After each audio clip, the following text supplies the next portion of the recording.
Hello! Welcome back to the channel. చాలామంది grey market premium చూసి IPOs apply చేస్తున్నారు. అలా చేయకండి. వాళ్ళ ఫండమెంటల్స్, వాళ్ళ బిజినెస్ మొత్తం తెలుసుకున్న తర్వాతనే అప్లై చేయండి.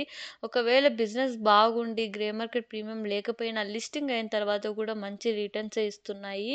అండ్ ఈ పవర్ థీమ్‌లో వచ్చిన ట్రాన్స్‌ట్రయల్ రేటింగ్ లిమిటెడ్ ఐపీఓ గురించి మాట్లాడదాం. ఇదొచ్చేసి 2008లో అయితే ఈ కంపెనీని స్టార్ట్ చేశారు. వీళ్ళు మెయిన్‌గా ఈ పవర్ ట్రాన్స్‌మిషన్, డిస్ట్రిబ్యూషన్స్ లైన్స్‌కి సంబంధించిన ఇంజినీరింగ్, ప్రొక్యూట్మెంట్, కన్‌స్ట్రక్షన్ సర్వీసెస్‌నైతే ప్రొవైడ్ చేస్తారు. అండ్ వాటితో పాటుగా వీళ్ళు మ్యానుఫ్యాక్చరింగ్‌లో గూడా ఇన్వాల్వ్ అయినారు. కండక్టర్స్, మోనోపోల్స్ వీటికి కావాల్సిన మ్యానుఫ్యాక్చరింగ్ సర్వీసెస్ కూడా వీళ్ళు ప్రొవైడ్ చేస్తారు. అండ్ వాటితో పాటుగా డిఫరెంట్ సెక్టార్స్‌లో వీళ్ళు ఏమేం సర్వీసెస్ ప్రొవైడ్ చేస్తారో ఈ వీడియోలో తెలుసుకుందాం. ఈ పవర్ ట్రాన్స్‌మిషన్‌కి సంబంధించిన సివిల్ కన్‌స్ట్రక్షన్ సర్వీసెస్ ఏవైతే ఉంటాయో లైక్ బ్రిడ్జెస్ అవ్వచ్చు, టన్నెల్స్, ఎలివేటెడ్ రోడ్స్ అవ్వచ్చు, కూలింగ్ టవర్స్ అవ్వచ్చు, ఇలాంటి వాటికి కావాల్సిన సివిల్ కన్‌స్ట్రక్షన్ సర్వీసెస్‌ని ప్రొవైడ్ చేస్తారు. అండ్ వాటితో పాటుగా ఏదైనా ఇన్‌స్టాలేషన్ సర్వీసెస్ కావాల్సిన పోల్స్ అవ్వచ్చు, లైట్నింగ్ సిస్టమ్ అవ్వచ్చు, వీటన్నిటిని వీళ్ళు మ్యానుఫ్యాక్చర్ చేయడంతో పాటు వాటి యొక్క సర్వీసెస్‌ని కూడా ఇన్‌స్టాలేషన్ సర్వీసెస్‌ని కూడా ప్రొవైడ్ చేస్తారు. అండ్ దీంతో పాటుగా వీళ్ళు రైల్వే రిలేటెడ్ సర్వీసెస్‌ని కూడా ప్రొవైడ్ చేస్తున్నారు. వాటికి కావాల్సిన ఎలక్ట్రిఫికేషన్, సిగ్నలింగ్ అవ్వచ్చు, టెలికమ్యూనికేషన్ అండ్ వాటికి కావాల్సిన ట్రాక్ సిస్టమ్ కావాల్సిన ఇన్‌స్టాలేషన్ సర్వీసెస్ అవ్వచ్చు, ఎవ్రీథింగ్ ఎండ్ టు ఎండ్ సర్వీసెస్‌ని వీళ్ళు ప్రొవైడ్ చేస్తారు. ఈ కంపెనీ ఇప్పటిదాకా 200+ పవర్ ప్రాజెక్ట్‌లని కంప్లీట్ చేసింది. అండ్ వాటితో పాటుగా ఇంటర్నేషనల్‌గా వీళ్ళు 58 కంట్రీస్‌కి వీళ్ళు సర్వీసెస్‌ని ప్రొవైడ్ చేస్తూ ఇండియా అండ్ ఇంటర్నేషనల్‌గా 34,000 పైగా వీళ్ళు సర్క్యూట్ కిలోమీటర్స్ ఆఫ్ ట్రాన్స్‌మిషన్స్ లైన్స్‌ని, 30,000 కిలోమీటర్స్ ఆఫ్ డిస్ట్రిబ్యూషన్స్ లైన్స్‌ని అయితే వీళ్ళు ఇప్పటిదాకా కంప్లీట్ చేశారు. అండ్ వీళ్ళ మ్యానుఫ్యాక్చరింగ్ యూనిట్స్ కూడా 4 లొకేషన్స్‌లో ఉన్నాయి. గుజరాత్, మహారాష్ట్ర, హవేలీలో. అండ్ వీటితో పాటుగా వీళ్ళు 1.3 మిలియన్ మెట్రిక్ టన్స్ ఆఫ్ టవర్స్‌ని, 1,94,500 పైగా కండక్టర్స్‌ని, 4,58,000 పైగా పోల్స్‌ని ఇప్పటిదాకా వీళ్ళు సప్లై చేశారంట.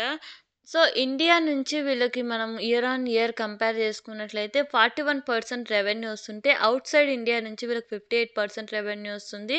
అండ్ అన్ని ఇయర్స్‌లో కంపేర్ చేసుకుంటే ఒకసారి వీళ్ళకి ఇండియా నుంచి ఎక్కువ రెవెన్యూ వస్తుంది. ఇంకొకసారి ఔట్‌సైడ్ ఇండియా నుంచి వస్తుంది. సో, రెండిటి మీద వీళ్ళకి రెవెన్యూ అయితే ప్రాపర్‌గా అయితే జనరేట్ అయితే వస్తుంది. నెక్స్ట్ వీళ్ళు ప్రొవైడ్ చేసే సర్వీసెస్ ఏవైతే ఉన్నాయో వాటి పరంగా మనం రెవెన్యూ చూసినట్లయితే year on year power transmission and distribution నుంచి ఓన్లీ వీళ్ళకి 83% వస్తుంది. అండ్ సివిల్ కన్స్ట్రక్షన్ నుంచి 9%, రైల్వేస్ నుంచి 2%, పోల్స్ అండ్ లైటింగ్ నుంచి 4% వస్తుంది. అండ్ ఎవ్రీ ఇయర్‌లో వీళ్ళకి ఎక్కువ percentage of power transmission and distribution సర్వీసెస్‌లోనే ఎక్కువ రెవెన్యూ అయితే వీళ్ళకి జనరేట్ అయితుంది. నెక్స్ట్ వచ్చేసి పియర్స్ చూసినట్లయితే as of now PE ratio for ట్రాన్స్ రైల్‌కి వచ్చేసి 23 పాయింట్ సంథింగ్ ఉంది. అండ్ అదర్ పియర్స్ ఎవరైతే ఉన్నారో వాళ్ళు కూడా in terms of revenue and profit పరంగా వీళ్ళకంటే మంచిగానే పెర్ఫార్మ్ చేస్తున్నప్పటికీ, పటేల్ ఇంజినీరింగ్ లిమిటెడ్ వచ్చేసి ఈ ఐపీఓ కంటే తక్కువ వాల్యుయేషన్స్‌లోనే మనకొస్తున్నప్పటికీ, ట్రాన్స్‌రైల్ లైటింగ్ లిమిటెడ్ గూడా అట్రాక్టివ్ వాల్యూస్‌తోనే ఐపీఓ కోట్ చేస్తున్నారు. దీని యొక్క ఫినాన్షియల్స్ కూడా ఓవరాల్‌గా ఒకసారి చూద్దాం.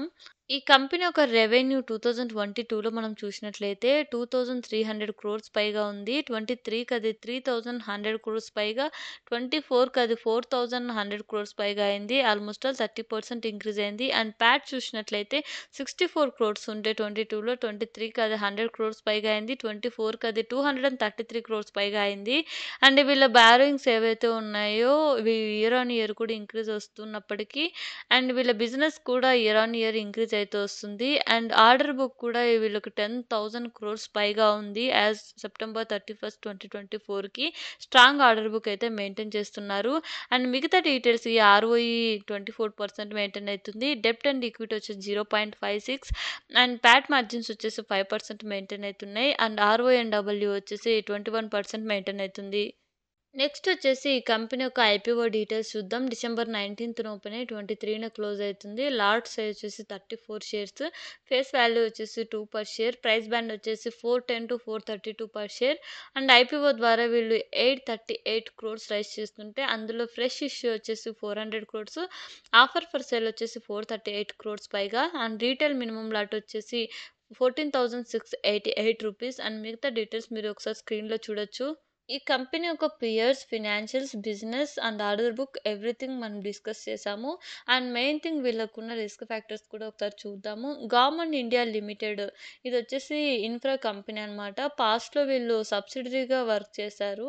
అండ్ ఈ జీఏఎల్ ఏదైతే ఉందో ఈ కంపెనీ డెబ్ట్‌ని సరిగ్గా మెయింటైన్ చేయకపోవడంతో పాటు వాళ్ళకున్న ప్రాజెక్ట్‌లో ఇర్రెగ్యులారిటీస్ ఉండడం వల్ల వీళ్ళు డీఫాల్ట్ అయితే అయ్యారు. ఇప్పుడు ప్రమోటర్స్ ఎవరైతే ఉన్నారో వాళ్ళకైతే స్టేక్‌నైతే సెల్ చేశారు.